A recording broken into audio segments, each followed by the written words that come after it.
Hello दोस्तों, नमस्कार, जय हिंद। एक बार फिर से स्वागत है आपका अपने लोकप्रिय YouTube channel HP TET TGT में।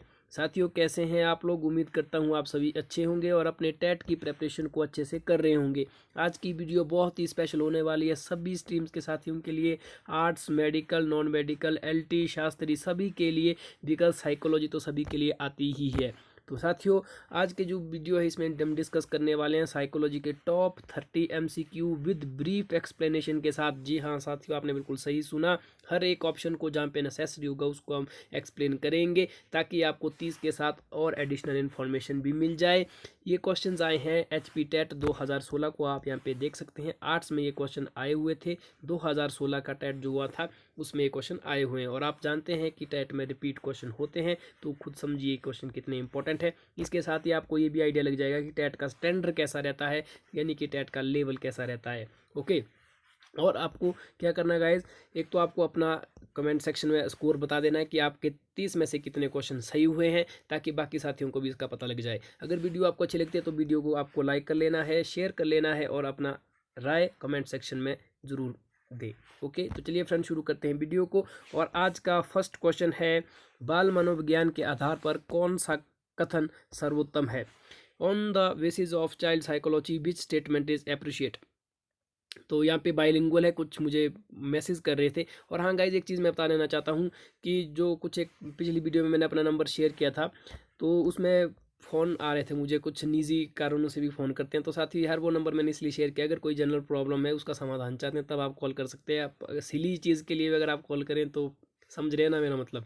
तो प्लीज़ यार, तो थोड़ा आप भी कोऑपरेट कीजिए, तभी काम अच्छा चल सकता है, तभी चीज़ें अच्छी होगी। बहरहाल इस क्वेश्चन की ओर बढ़ते हैं। बाइलिंगुअल है, आप यहाँ पे देख सकते हैं ऑप्शंस को। मैं हिंदी में एक्सप्लेन करूँगा, बीच में अगर इंग्लिश में हो तो आप देख लेना। बाल मनोविज्ञान के आधार पर कौन सा कथन सर्वोत्तम है?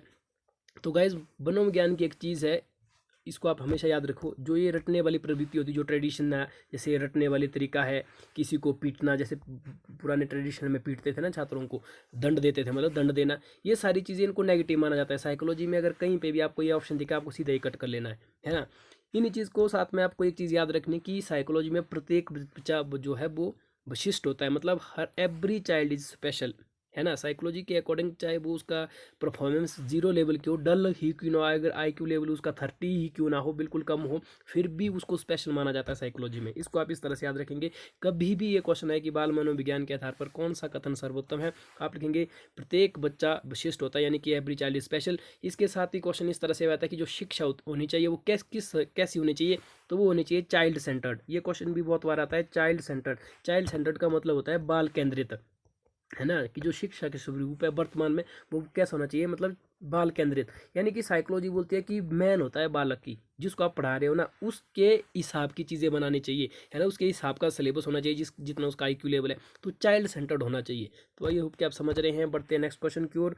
एनसीएफ 2005 के अनुसार गणित शिक्षण का मुख्य उद्देश्य है। क्वेश्चन को करने से पहले मैं सबसे पहले बताऊंगा कि एनसीएफ 2005 अपने आप में एक इंपॉर्टेंट चीज़ है, इसका आपको पता होना चाहिए। एनसीएफ फुल फॉर्म है नेशनल करिकुलम फ्रेमवर्क, राष्ट्रीय पाठ्य चर्चा की रूपरेखा 2005। इसके बारे में बताना चाहूँगा गाइज, ये 1994 में बना था।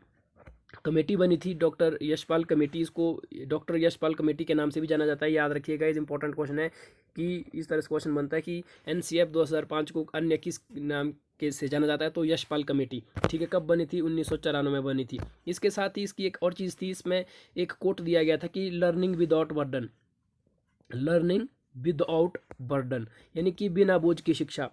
क्या है?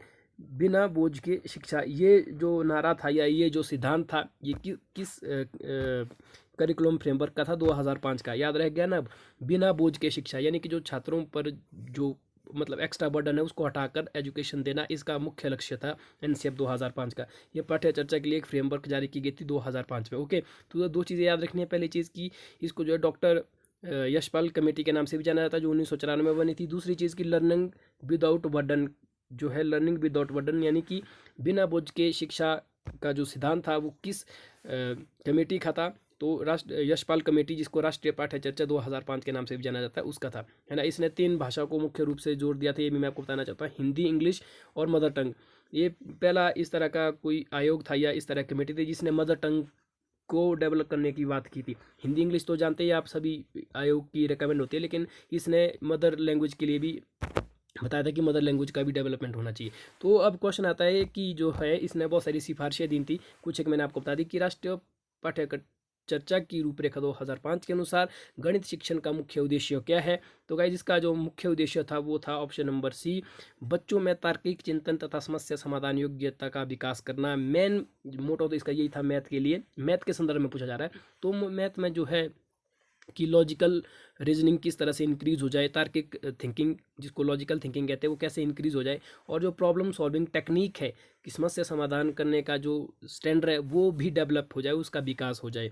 तो क्या इसका राइट आंसर ये होगा। बाकी जो मैंने इंपॉर्टेंट चीज़ बताई वो भी आप ध्यान रखिएगा। सभी के लिए इक्वली इंपॉर्टेंट है ये वीडियो, चाहे वो किसी भी स्ट्रीम का साथी है। और एक चीज़ मैं वीडियो को आगे बढ़ाने से पहले बताना चाहूँगा, साथियों जिनको हमारी वीडियोज़ नहीं मिलती है, बहुत सारे मैसेज मुझे आ रहे थे पिछली वीडियो मैंने बताया, उनको क्या करना है कि जैसे ये चैनल वीडियो देख रहे हैं आप, इसके नीचे चैनल आएगा HP TET TGT का, इस तरह से आपको वहाँ पे प्लेलिस्ट पे जाना। जैसे आपको मैंने यहाँ पे बता रहा हूँ, इस प्लेलिस्ट में जैसे जाएंगे आपको अलग अलग प्लेलिस्टें मिल जाएगी, जैसे केमिस्ट्री की मिल जाएगी, सुपर सीरीज़ मिल जाएगी, पॉलिटिकल की मिल जाएगी, अलग अलग सब्जेक्ट्स के लिए, फिजिक्स की आपको यहाँ पे मिल रही है, केमिस्ट्री की, साइकोलॉजी के देखो साइकोलॉजी की भी आपको मिल रही है।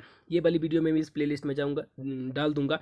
तो आपको क्या करना है, सारी प्लेलिस्ट को चेक कर लेना है ना। प्रीवियस ईयर के क्वेश्चन अगर किसी को चाहिए जो हमने डाले हैं तो उसकी भी मिल जाएगी यहाँ पे आपको, ठीक है। उसके साथ यहाँ पे HPGK की सीरीज़ है, इसको भी आप वॉच कर सकते हो, ठीक है। जैसे साइकोलॉजी के गाइज मैं आपको यहाँ पे दिखाना चाहूँगा, जैसे साइकोलॉजी है यहाँ पे, साइकोलॉजी HP TET 2021, यहाँ पे देख सकते हैं गाइज हमने एक चीज़ को कवर किया। यहाँ पे इंटेलिजेंस के ऊपर पूरा चैप्टर है ना, इंटेलिजेंस, जिससे जो है 5 से 6 क्वेश्चन आ जाते हैं टेट के एग्जाम में, 3 से 4 तो आते ही है इंटेलिजेंस वाले चैप्टर से, है ना।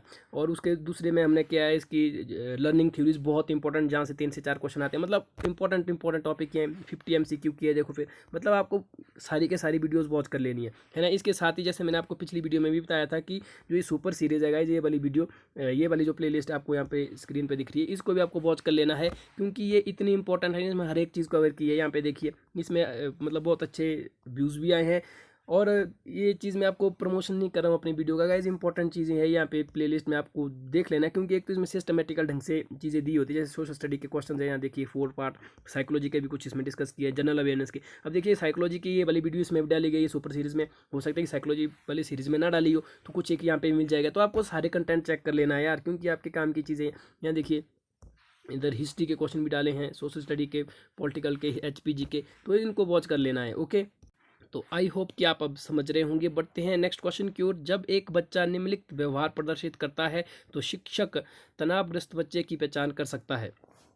गाइस क्वेश्चन बोल रहा है कि जब जो है, मान लीजिए कोई स्टूडेंट, टीचर है, टीचर अपने किसी स्टूडेंट को देखता है कि वो किस तरह का व्यवहार कर रहा है, तब जो है शिक्षक आइडेंटिफाई कर सकता है कि वो जो है स्ट्रेस में है ना। मतलब जो छात्र है वो तनाव में, वो किस तरह से पहचान सकता है उसके व्यवहार को। तो इसका जो राइट आंसर हो जाएगा आक्रामक व्यवहार। अगर क्लास में कोई बच्चा आक्रामक व्यवहार कर रहा है, एग्रेसिव व्यवहार कर रहा है, मतलब छोटी सीली चीज़ों पे एग्रेसिव हो रहा है, किसी के साथ मतलब लड़ झगड़ रहा है, मतलब छोटी छोटी चीज़ों पे भी ना एग्रेसिव हो रहा है, तो शिक्षक को समझ लेना चाहिए कि वो स्ट्रेस में, टेंशन में, तनाव में है, ठीक है। ये चीज़ है, क्वेश्चन को हल्का सा रोटेट किया, लेकिन यही इसमें बोलना चाहता है ना। बाकी जो यहाँ पे अत्यधिक बोलना है, सीखने में त्रुटियाँ, जो इस तरह के ऑप्शन है, ये यहाँ बिल्कुल भी सिमिलर नहीं है। अतिक्रियाशीलता कि मतलब बिल्कुल अनएक्टिव है, पढ़ता नहीं है, तो ये चीज़ें नहीं हो सकती, कॉमन होती है। लेकिन आक्रामक व्यवहार अगर कोई छात्र कर रहा है, हो सकता है वो टीचर के साथ भी उलझता हो या इस तरह की गलत चीज़ें कर रहा हो, आक्रामकता दिखाता हो, तो वहाँ से शिक्षक को समझना है कि वो तनाव की स्थिति में। ये क्वेश्चन अलग अलग तरीके से पूछा जाता है कि गाइस तनाव की मुख्य विशेषता क्या है, तो आक्रामक व्यवहार होगा। नेक्स्ट क्वेश्चन है, परीक्षा में तनाव निष्पत्ति को प्रभावित करता है, यह तथ्य निम्नलिखित में से किस प्रकार के संबंध को स्पष्ट करता है। इंपॉर्टेंट क्वेश्चन है गाइस, बहुत ही ज़्यादा। कि the stress affect performance in examination, this fact reflect which of the following relationship. आपको बोला कि अगर किसी बालक को स्ट्रेस है तो ऑब्वियस है उसकी परफॉर्मेंस क्या होगी, इफेक्ट होगी, है ना। तो यहाँ पे निष्पत्ति का थोड़ा टाइपिकल लग रहा है मुझे, परफॉर्मेंस के लिए लिखा है इसको, मतलब कि स्ट्रेस से जो है आपकी परफॉर्मेंस ऑब्वियस है कि प्रभावित होगी, है ना। तो नीचे में से आपको बताया कि इनमें से कौन सा इसका राइट संबंध होगा। तो बहुत सारों ने परफॉर्मेंस और एंग्जाइटी, जो चिंता और निष्पत्ति है, इसको टिक मार दिया क्योंकि परफॉर्मेंस पूछा था, और ये इसका गलत आंसर है। गाइस आपको ध्यान रखना है, जब भी परफॉर्मेंस की बात कीजिए तब आपको कॉग्निशन को पकड़ना है। कॉग्निशन होता है संज्ञान, ठीक है। ऑप्शन नंबर ए यहाँ पे राइट हो जाएगा। कॉग्निशन होता है जब हम जो हमारे सोचने समझने इत्यादि याद रखने की मेमोरी को सेव करने की क्षमता, उसको कॉग्निशन कहते हैं, है ना। जीन पियाजे ने कॉग्निटिव डेवलपमेंट का सिद्धांत दिया था, हमने अपनी वीडियो में करवा रखा है, तो वहाँ पे देख सकते हैं, बहुत सारे को पता भी होगा। तो कॉग्निशन, जब भी आपको इस तरह चीज़ बताइए कि परफॉर्मेंस पे क्या इफेक्ट पड़ेगा, परफॉर्मेंस कैसा है, क्यों है, उसका कहीं ना कहीं रिलेशन जो है कॉग्निशन से होना था। यहाँ पे तो अगर यहाँ पे ए और डी में आपको कॉग्निशन दिख रहा है, तो ए और डी में से आपको टिक करना था, क्योंकि यहाँ पे कॉग्निशन के साथ जो है प्रतियोगिता लिखा है, कंपटीशन लिखा है, तो कंपटीशन का तो उसमें बिल्कुल मतलब नहीं है, क्योंकि कंपटीशन नहीं, यहाँ पे लिखा है स्ट्रेस का। तो स्ट्रेस, आप पता है कि इमोशंस होंगे कि आपकी भावनाएं कैसी है, आपके इमोशंस कैसे हैं। मान लिया एग्जाम्स देते देते आपकी इमोशंस, आपकी फीलिंग जो है चेंज हो रही है, या कुछ आपको इस तरह की याद आ रही है कि आप अच्छा परफॉर्म नहीं कर पा रहे, तो यहाँ पे राइट आंसर हो जाएगा ये कॉग्निशन इमोशन, है ना। इमोशन क्यों, क्योंकि स्ट्रेस से इमोशन का रिलेशन होता है, और कॉग्निशन क्यों, क्योंकि परफॉर्मेंस कॉग्निशन के ऊपर डिपेंड करती है ना, कि आपका कॉग्निशन लेवल यानी कि संज्ञान का लेवल कैसा है। उम्मीद करता हूँ ये क्वेश्चन भी आपको समझ आ गया होगा।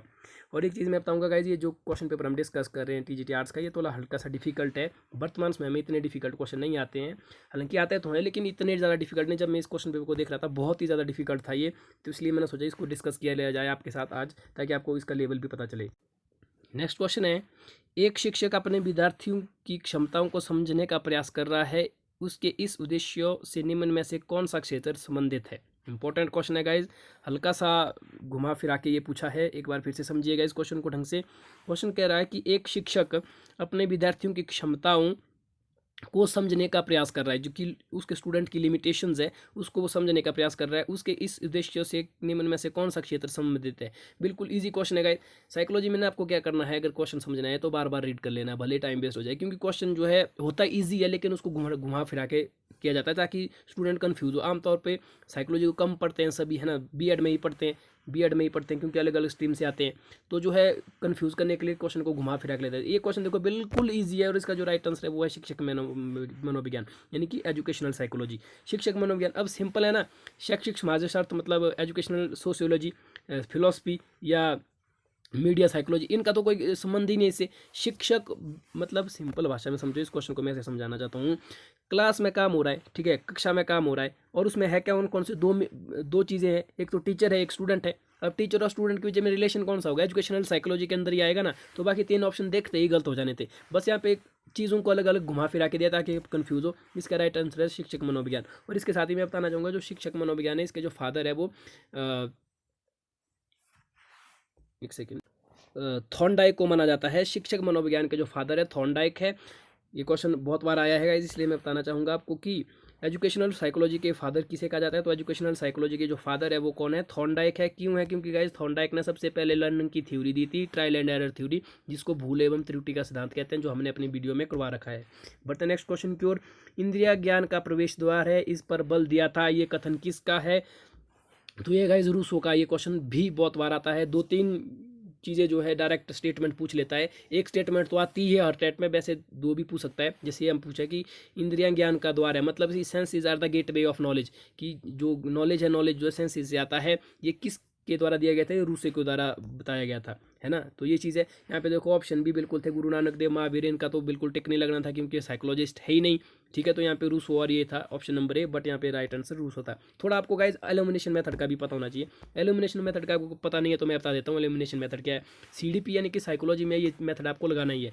आपको क्या करना है कि आपके आंसर को एलिमिनेट करना है। अगर आप बाई चांस से क्वेश्चन याद था, आपको गुरु नानक को पहले ही कट कर लेना था, ये नहीं हो सकता है। महावीर नहीं हो सकता था, ये कॉन्शियस ये भी नहीं हो सकता था। तो आपको फिर इन दो में से टिक करना था अगर कंफ्यूज होते हैं। जबकि रूसो आपको लग रहा है कि आपने पढ़ा हुआ है, ये चीज़ तो आपने कभी पढ़ी नहीं है, इस तरह से आप क्वेश्चन को टिक कर सकते हो। इसको बोलते हैं एलिमिनेशन मेथड। क्या बोलते हैं, एलिमिनेशन मेथड, जो कि बहुत ही ज़्यादा इंपॉर्टेंट होता है।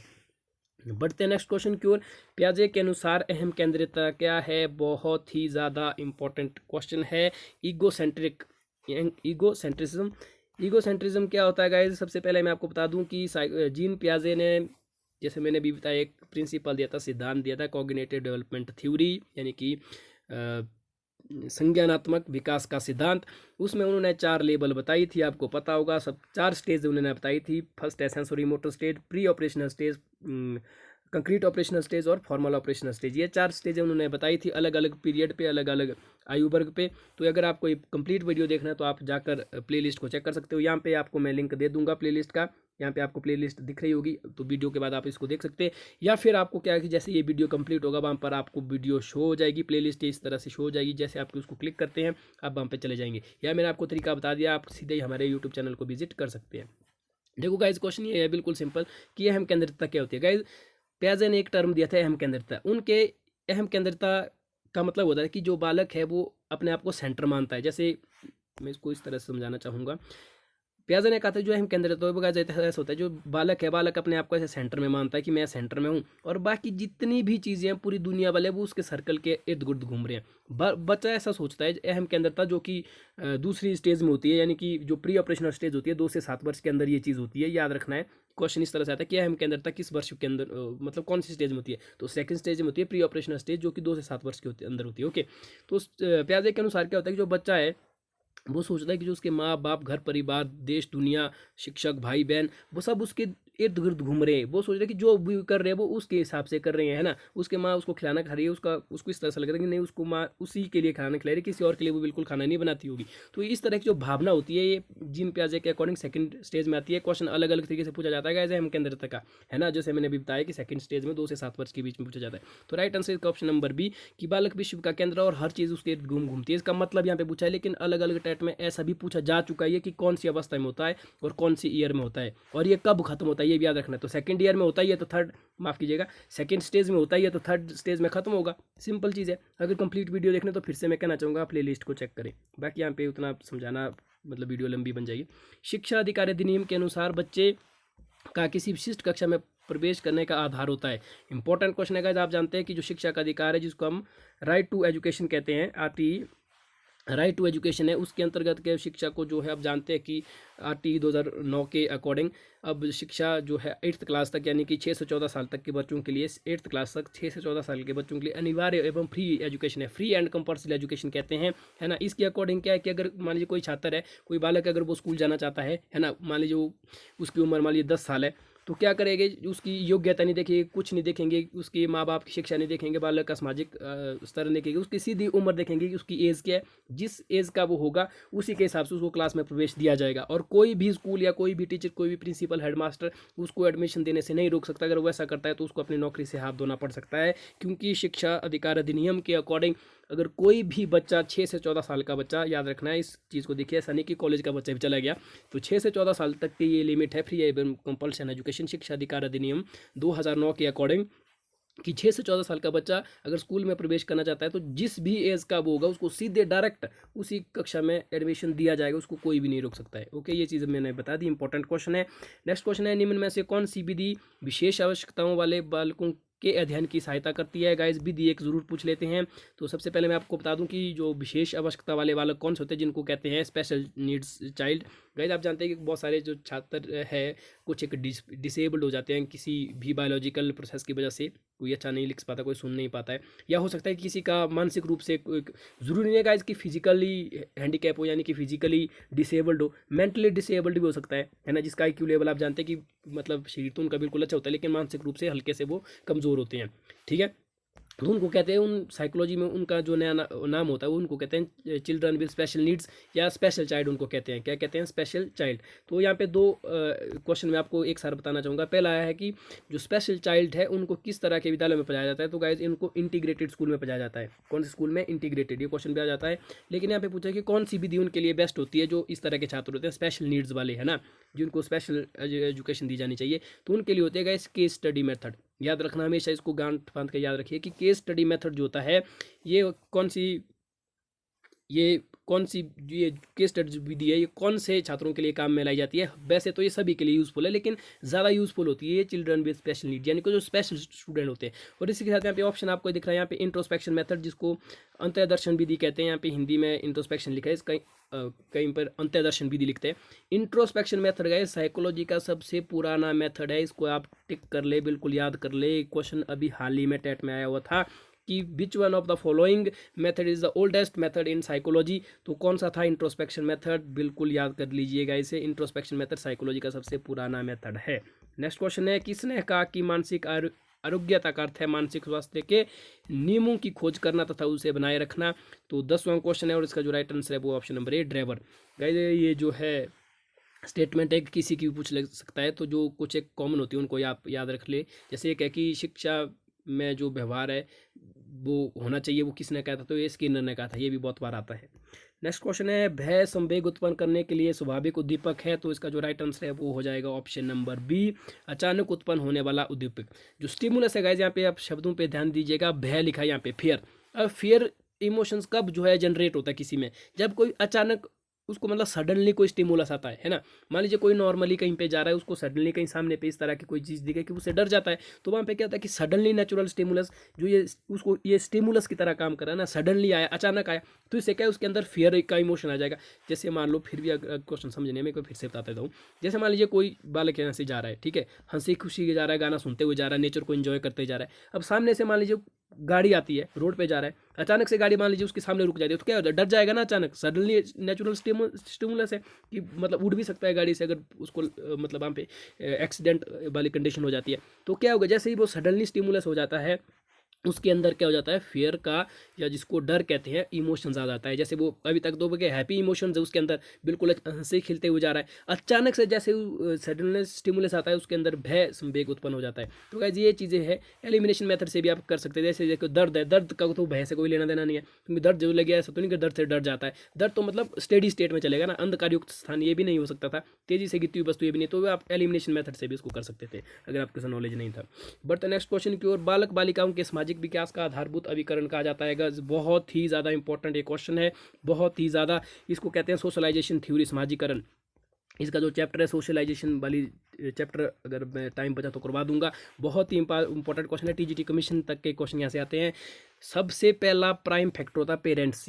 जब भी सोशलाइजेशन की बात करें, सामाजिक विकास कब होगा, कैसे होगा, तो पहला माता पिता होगा, उसके बाद उसकी सराउंडिंग्स होगी, नेबर होगी, उसके बाद स्कूल होता है, ठीक है, माता पिता, फिर समुदाय, फिर विद्यालय, और उसके बाद जनसंचार माध्यम, अलग अलग, इसको बोलते हैं प्राइमरी फैक्टर, फिर सेकेंडरी फैक्टर, फिर टर्शियरी फैक्टर। ओके, यहाँ पे लिखा है कि आधारभूत, आधारभूत तो आप जानते ही है कि फंडामेंटल, यानी कि फाउंडेशन कहाँ पे होती है सोशल डेवलपमेंट की, पेरेंट्स होंगी। सिंपल चीज़ है ना, क्वेश्चन अलग अलग तरीके से आ जाता है गाइस, इसको कन्फ्यूज ना करिएगा। इस तरह से भी आता है कि सामाजिक विकास के लिए आधारभूत अभिकरण, जैसे यहाँ पे इस तरह से लिखा है, क्वेश्चन ऐसा आ जाएगा कि सामाजिक विकास का प्रथम विकास कहाँ पे होता है, तो माँ और बाप के होता है, खासतौर पर माता के ऊपर होता है। माता तथा पिता या परिवार जो उसकी मतलब फैमिली है, फैमिली पे प्राथमिक रूप पे समाजीकरण होगा। उसके बाद उसके नेबर होगा, जो उसके पड़ोसी है, ठीक है, यानी कि जो उसका वातावरण है। उसके बाद स्कूल पे होगा, और उसके बाद जनसंचार माध्यम यानी कि मीडिया पे होगा, जो भी होता है। बट नेक्स्ट क्वेश्चन की ओर, क्वेश्चन नंबर 13 है। यहाँ पे टर्म पूछी गई है, इंपॉर्टेंट है और बार बार आता है। The term homeostasis was coined bye, यानी कि होमोस्टेटिस शब्द किसके द्वारा बताया गया है, तो इसका जो राइट आंसर है वो है ऑप्शन नंबर बी, कैनन के द्वारा है। क्वेश्चन डायरेक्ट याद रखना है।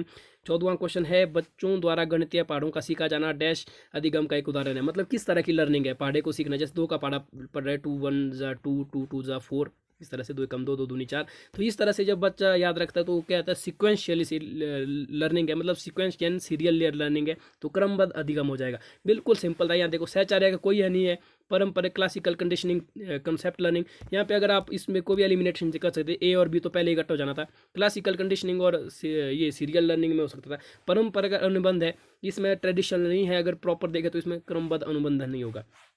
ओके, तो आपको ये चीज़ भी पता होना चाहिए। व्यवहारवाद का जनक किसको कहा जाता है, बिल्कुल इजी क्वेश्चन है गाइस, बहुत ही इंपॉर्टेंट। तो जे.बी. वॉटसन। कुछ एक जो स्कूल थे इनको हमें याद रखना है आपको, जैसे स्ट्रक्चरलिज्म है, जो स्ट्रक्चरलिज्म है इसको संरचनावाद कहते हैं, वो विलियम बुंटन ने दिया था। उस तरह से फंक्शनलिज्म है, फंक्शनलिज्म को William James Woodworth John dB ने दिया था। उसी तरह से व्यवहारवाद है, व्यवहारवाद को जैसे अभी मैं बताया जॉन जे.बी. वॉटसन ने दिया था, है ना। उसी तरह से जैसे गेस्टाल्टवादी कौन से है, बर्दिमर, कोफा, कोलर, कट लेविन।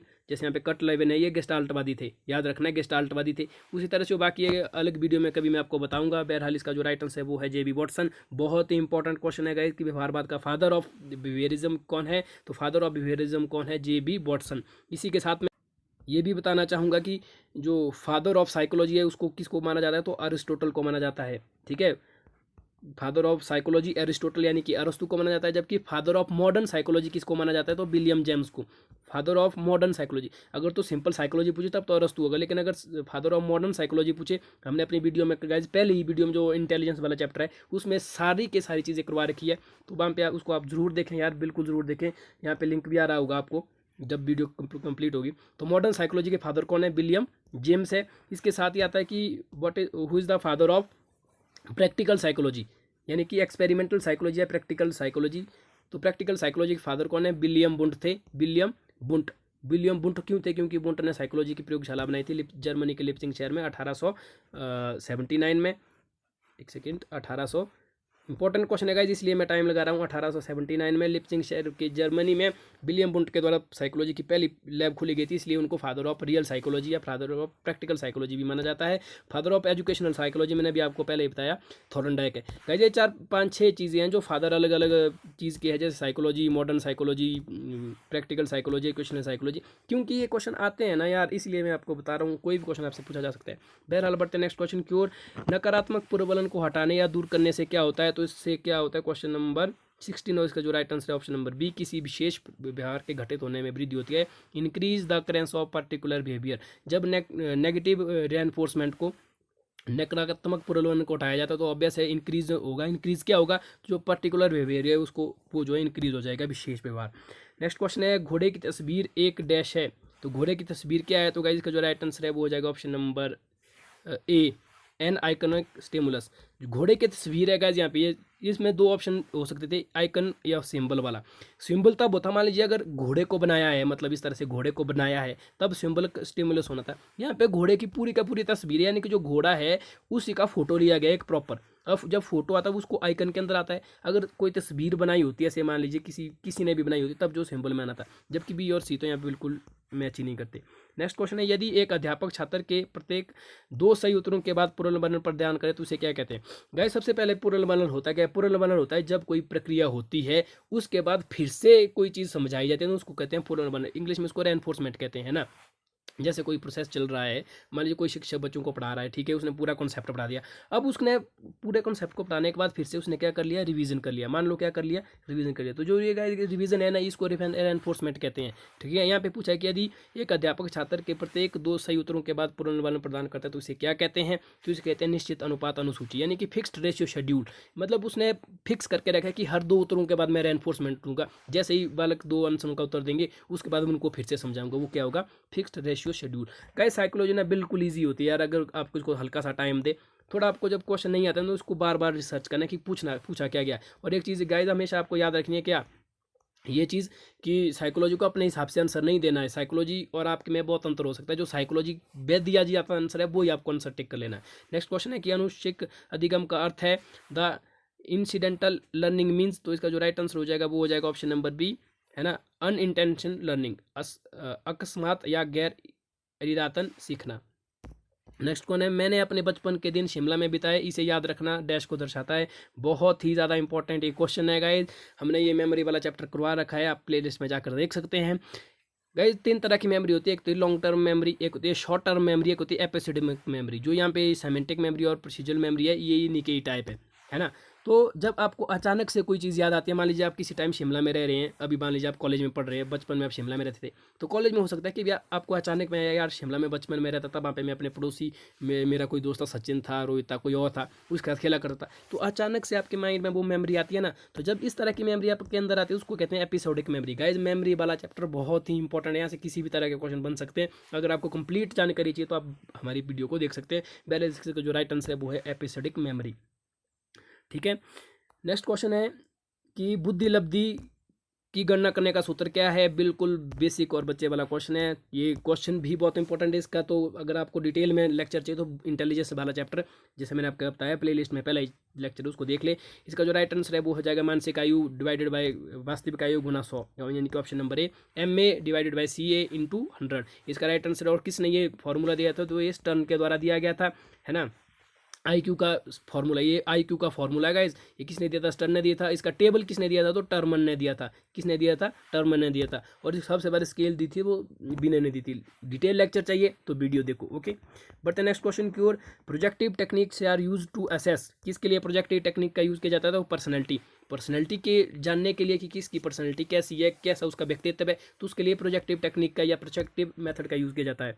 दिए गए वाक्यों को पूरा करने के लिए निम्नलिखित में से कौन सा युग्म सर्वाधिक उचित विकल्प होगा? तो इसका जो राइट आंसर है वो मैं आपको बता देता हूँ क्योंकि वीडियो लंबी बनने वाली है। ऑप्शन नंबर डी, वास्तविक जीवन में उपयोगी सीखा। तो ये इसका जो राइट आंसर हो जाएगा। या आप जब इसको भरेंगे यहाँ पे फिलअप तो आप समझेंगे। जब बच्चे उन गतिविधियों में शामिल होते हैं जो वास्तविक जीवन में उपयोगी होती है तब वे जल्दी सीखा करते हैं। मतलब आपको जो ये यहाँ है ना, इनको आप फिलअप करना है कि कौन सा प्रॉपर इसमें बनेगा। फिल इन द ब्लैंक्स है, मतलब खाली स्थान, रिक्त स्थान। नेक्स्ट क्वेश्चन है डिसलेक्सिया संबंधित है, बिल्कुल ईजी। नेक्स्ट क्वेश्चन है गाइज, डिसलेक्सिया संबंधित है गाइज, ये विकार कहते हैं इनको, क्या कहते हैं विकार, मतलब डिसलेक्सिया, डिसग्राफिया, डिसअफेजिया, है ना, इस तरह से। तो जो इसका जो राइट आंसर है वो हो जाएगा ऑप्शन नंबर सी, पठन विकार। जो डिसलेक्सिया होता है गाइस बता, पठन विकार यानी कि पठन संबंधी डिसऑर्डर, मतलब किसी को पढ़ने में कोई प्रॉब्लम है उसको डिसलेक्सिया कहते हैं। अगर आप डिटेल वीडियो चाहते हैं तो हमने इसके ऊपर वीडियो बना रखी है, आप उसको जाकर देख सकते हैं। तो डिसलेक्सिया क्या होता है, पठन विकार। मानसिक विकार कहते हैं डिसगोल्जिया, डिसगोल्जिया क्या होता है, पठन विकार। जबकि यहाँ पे गणितीय विकार है, गणितीय विकार को कहते हैं डिसकैल्कुया। ओके, तो इन चीज़ों को याद रखना है। और इसके साथ ही गाइस एक चीज़ आती है डिस्थीमिया होता है शारीरिक रूप से जो कमज़ोर रहते हैं ना, डिस्थीमिया, है ना। जबकि इस तरह से अलग अलग आते हैं, आप कंप्लीट वीडियो देख लें, यहाँ पे वीडियो लंबी बन जाएगी। कृतिका जो अपने घर में ज़्यादा बात नहीं करती है जबकि विद्यालय में ज़्यादा बात करती है, क्या प्रदर्शित करती है, तो इसका राइट आंसर हो जाएगा ऑप्शन नंबर डी, उनके विचारों को विद्यालय में सम्मानित किया जाता है।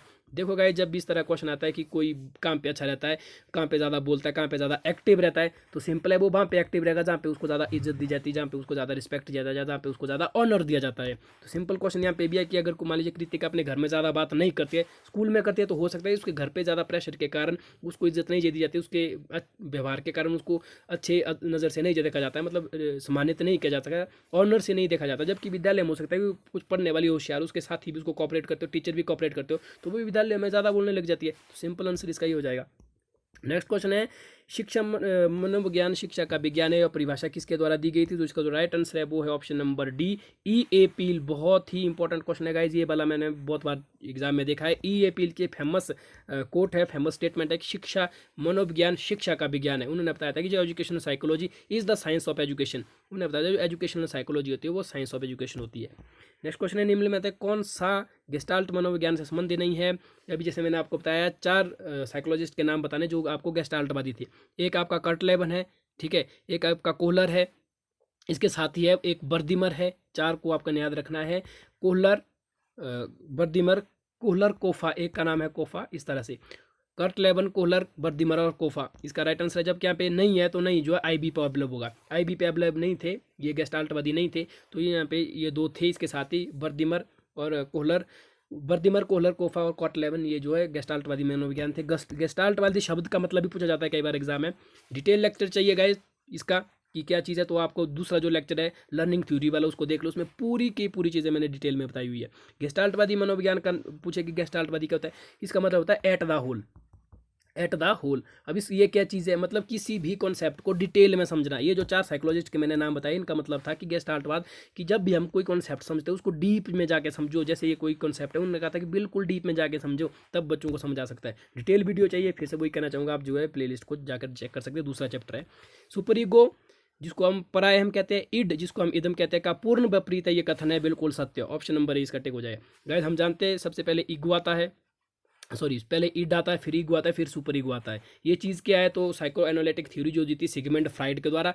एडिशनल बता रहा हूँ गाइस, ये जो थ्योरी है इसको कहते हैं साइको एनालिटिक थ्योरी। मनोविश्लेषणवाद का सिद्धांत ये किसने दिया था, ये सिगमंड फ्राइड ने दिया था, है ना। डिटेल वीडियो चाहिए तो इसके ऊपर मैंने वीडियो नहीं बनाई है, तो आप कमेंट सेक्शन में ज़रूर बताएं कि आप नेक्स्ट पार्ट इसके अपलोड करें, तो हम नया पार्ट इसका ला लेंगे। तो इसमें क्या होता है, जो ईड होता है वो अपनी प्लेजर प्रिंसिपल पे काम करता है। ये क्वेश्चन भी आया है कि ईड किसके ऊपर काम करता है, तो प्लेजर प्रिंसिपल मतलब खुशी। इसको कुछ नहीं होता कि अच्छा बुरा क्या इसको चाहिए, बस उसकी जो इसको चाहिए वो चाहिए। जबकि सुपर ईगो देखता है कि अच्छा बुरा क्या होता है। जैसे गाइस ईड क्या होता है, मान लीजिए कोई बच्चा है ना, ज़्यादा समझाना मुझे यहाँ पे सही नहीं लग रहा है क्योंकि वीडियो बहुत लंबी बन रही है गाइस, इसको अपलोड करने में भी बड़ा प्रॉब्लम होता है। और ठीक है चलो थोड़ा बता देता हूँ। ईड क्या होता है गाइस, ईड होता है मान लीजिए कोई बच्चा है, उसको मान लीजिए वो किसी शॉप पे जा रहा है, उसको मान लो कोई मान लीजिए पेन पसंद आ रहा है, ठीक है, पेन पसंद आ रहा है, उसके पास पैसे नहीं है। ईड क्या करेगा, उसको ईड का मतलब होता है कि उसको पेन चाहिए ही चाहिए, ठीक है, पेन उसको चाहिए ही चाहिए, वो अच्छा बुरा नहीं देखा कि सीधे पेन को चोर लेगा।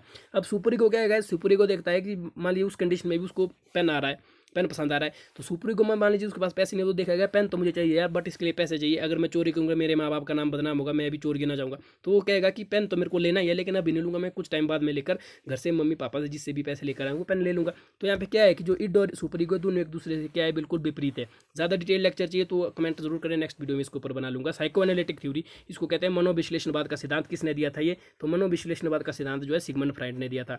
ठीक है, ये क्वेश्चन भी बहुत बार आ चुका है अलग अलग तरीके से। नेक्स्ट क्वेश्चन है, मानव के ज्ञानात्मक विकास की मूर्त संक्रियात्मक अवस्था में सामान्यतः किस आयु काल को शामिल किया जाता है, तो कंक्रीट ऑपरेशनल स्टेज जो है, मैंने अभी जैसे बताया थी, concrete operational stage, formal operational stage, sensory motor operational stage, जो 4 स्टेज आएगा ये जीन पियाजे के द्वारा कॉग्निटिव डेवलपमेंट के ऊपर दी थी। अगर डिटेल लेक्चर जाना है तो प्ले लिस्ट में मिल जाएगा, जीन पियाजे का कॉग्निटिव डेवलपमेंट, यानी कि जीन पियाजे का संज्ञानात्मक विकास का सिद्धांत, तो वो आपको मिल जाएगा वहाँ पे। यहाँ पे सिंपल सा क्वेश्चन पूछा है, अगर आपने वो वीडियो देखे तो एक बिल्कुल ईजी क्वेश्चन था। इसका right answer option number C 7 से 11। जो 7 से 11 होती है गाइस वो होते हैं कंक्रीट ऑपरेशनल स्टेज, और 11 से 18 होती है फॉर्मल ऑपरेशनल स्टेज। ठीक है, 3 से 7 होती है प्री ऑपरेशनल स्टेज, जबकि 0 से 2 जो साल की होती है उसको बोलते हैं सेंसोरी मोटर स्टेज, है ना, हिंदी में बोलते हैं इसको संवेदनात्मक अवस्था, जबकि जो कंक्रीट ऑपरेशनल स्टेज है उसको बोलते हैं मूर्त संक्रियात्मक अवस्था। ठीक है, इस तरह से आपको याद रखना है। फॉर्मल ऑपरेशनल स्टेज को कहते हैं औपचारिक संक्रियात्मक अवस्था। नेक्स्ट क्वेश्चन है, विकास शब्द में डैश निहित है, क्वेश्चन नंबर 30वां और लास्ट क्वेश्चन है, तो इसका राइट आंसर है ऑप्शन नंबर सी, दोनों संरचनात्मक एवं प्रक्रियात्मक बदलाव, इनमें से कोई नहीं। तो यहाँ पे जो है इसका सही आंसर हो जाएगा ऑप्शन नंबर सी की दोनों संरचनात्मक एवं प्रक्रियात्मक बदलाव, both structuralism and functionalism change जो है विकास के अंदर होते हैं। विकास होता क्या बेसिकली कि आपके ओल्ड कॉन्सेप्ट में से जब आपके नई नई चीज़ें बनती है, जो चीज़ जब जो अब मतलब बेटरमेंट, विकास क्या होता है, बेटरमेंट, सिंपल भाषा में इसको ऐसे याद रखिए। जैसे मान लीजिए अभी आपके पास इतना नॉलेज है, बाद में थोड़ा और नॉलेज आता है, फिर और इसको कहते हैं आपका नॉलेज का विकास हो रहा है। तो किस हिसाब से होता है वो आपके स्ट्रक्चरलिज्म और प्रक्रियात्मक बदलाव, यानी कि स्ट्रक्चरलिज्म और फंक्शनलिज्म दोनों में जब चेंज आता है उसको हम विकास कहते हैं। तो गाइज ये थी आज की वीडियो, उम्मीद करता हूँ आज की वीडियो आपको पसंद आई। तो वीडियो को एक तो आपको लाइक कर लेना है, ठीक है, वीडियो को शेयर कर लेना है अपने फ्रेंड्स के साथ, फेसबुक व्हाट्सएप स्टडी ग्रुप्स के साथ, ताकि हम आपके लिए नई वीडियो लेकर आएँ। कमेंट कर लेनी है अपनी राय, और आपके 30 में से कितने क्वेश्चन हुए उनको भी आप प्लीज़ यार कमेंट ज़रूर करें। तो साथियों इसके साथ ही एक चीज़ मैं आपको बताना चाहूँगा कि आपकी वीडियो के ऊपर यहाँ पे लिंक हो रहा होगा, एक तो हमारे चैनल का, अगर आपने चैनल सब्सक्राइब नहीं किया तो माता सरस्वती का यहाँ पर फोटो दिख रहा है, उसको क्लिक कर ले, चैनल सब्सक्राइब हो जाएगा। उसके साथ ही गाइज क्या है कि आपको प्लेलिस्ट मिल जाएगी यहाँ पे साइकोलॉजी की, उसको आपको देख लेना है ना, वॉच कर लेना है, ताकि आपको सारे क्वेश्चंस डिटेल हो। अगर आप चाहते हैं कि और वीडियो बनाए तो आप कमेंट सेक्शन में करें। इसके साथ ही गाइज अगर आप कुछ फाइनेंशियली हेल्प करना चाहते हैं, कुछ थोड़ा बहुत पैसे डोनेट करना चाहते हैं, ताकि हम अपने लिए और आपके लिए अच्छा स्टडी मटेरियल लाना चाहते हैं, कुछ भी 100, 50, 200, 10, 20 रुपया कुछ भी, तो आपको इस नंबर पर मैसेज कर लेना है व्हाट्सएप पे, मैं आपको बैंक की डिटेल देंगे। अगर आप ऑनलाइन पैसा नेट बैंकिंग से करना चाहते हैं, क्योंकि बहुत सारे ने हमें ऑनलाइन बैंकिंग से भी किया है, तो 82 197 48 963 पे कर सकते हैं, तो इस नंबर पे आप कर सकते हैं। अगर आपको फिर भी ये नंबर पे नहीं लग रहा तो आप क्या करें कि डिस्क्रिप्शन में जाके व्हाट्सएप ग्रुप का नंबर लिंक आ जाएगा, उस पर आपको मैसेज कर लेना है, और वहाँ पर मैं आपको रिप्लाई कर लूँगा, और वहाँ से आप हमें कॉन्टैक्ट कर सकते हैं। तो ओके गाइस, आज के लिए बस इतना ही, मिलते हैं नेक्स्ट वीडियो में। जय हिंद।